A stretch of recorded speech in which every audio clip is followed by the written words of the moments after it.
Train the muscles, not the joints.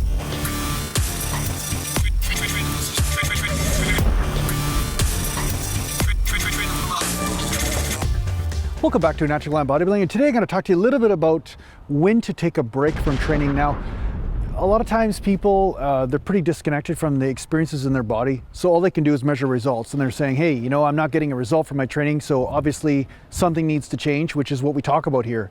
If you're not getting results, maybe there's something that needs to change, especially when you're a newbie or you haven't been training for 20 plus years, because at some point your results do plateau to a certain point. But what I'm saying is that if you're not getting results over and over again, you keep on being like a bird hitting a window, you know, or a fly hitting a windshield in the worst case scenario, right? You know, what's the last thing that passes through a fly's mind before it dies when it hits a windshield? And the answer is its ass. So the bottom line is, if you're not getting results, then something has to change. And sometimes it's not about something changing. Sometimes it's about going through a rest period. Now, I talked about when a long time ago, I didn't really take, you know, a month off at a time or 2 weeks off at a time from my training, but that doesn't mean that sometimes it isn't a relevant thing to do. For some people, they do need that rest. And, you know, for instance, for this last 5 days, I took about 5 or 6 days off training, and I'm just doing some really light workouts because it does feel like my body just needs to rest a bit.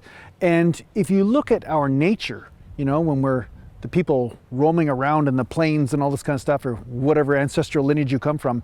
I mean, if you go back far enough, there were periods of time where people weren't doing aggressive action. Like there was times where they were just doing light workouts or light walking and things, but they weren't necessarily doing intense, fast twitch fiber power type of movements such as sprinting or hunting or whatever. So it makes sense that your body also will need this rest period at times, you know, and that means a rest from everything, a rest from dieting, a rest from restriction, just to basically rejuvenate and absorb. Like a real yin stage, right? So basically breaking your diet rule. Screw this, I'm going to get a mocha. I'm just gonna get a mocha, all right? So, you know, just eating things that seem to be nourishing for your body. Sometimes it's going outside the constant strictness of whatever regime you're in. So that way you may be absorbing minerals or nutrition that you might be deficient in whatever it is you're eating. Now, I would highly recommend that you go do a test of what mineral deficiencies or vitamin deficiencies you might have, because sometimes that can also give you an indicator of what it is that's a factor to consider in why your body is not recovering too, right? Because sometimes that's it. I recently did a test actually at my brother's clinic or whatever, and found out that my iodine was really low. So who knows what role Fukushima had in that, you know, with the whole radiation thing and stuff like that, but my iodine was really low. So I've been supplementing iodine, which is not something I would have seen if I didn't do this test in the first place. So it's a good idea to sometimes get a test to find out where your nourishment weak links are, and spend some time nourishing those areas, or at least bringing up that weak link just to find out if that helps. Because again, one deficiency can throw off the entire system.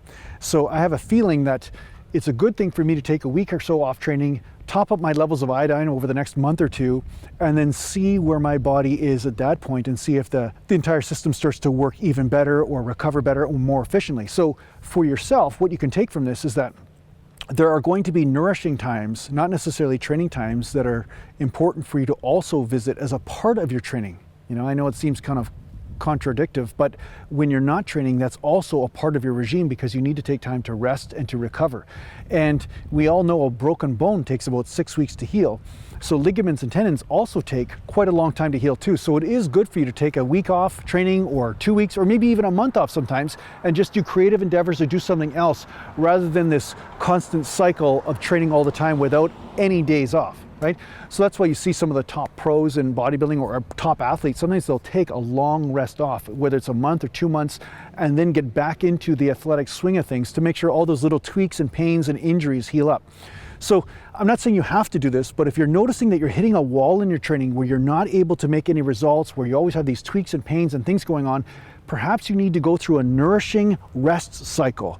And from doing this, when you re-attack your training, then you may get a lot more results from your training at that point. So I hope this helps out in your training. Thanks a lot for watching. And if you need to get a hold of me, just go to naturalglambodybuilding.com. And thanks to the patrons and supporters, and take care for now. Mountain. Oh yeah, guys, if you're looking for something else to watch that's interesting on YouTube or a podcast to listen to, there's a guy named Hammerson Peters who makes these really cool monster videos and history type stuff and everything like that, and origins of different monster sightings and stuff around Canada and other areas of the world. So if you like this kind of stuff, this is a guy that you might want to listen to, because he talks about real events that actually happened in history in Canada and stuff, and I think you'll get a lot out of this. And I listen to it from time to time, so yeah, make sure you check it out if you haven't had a chance. Mountain.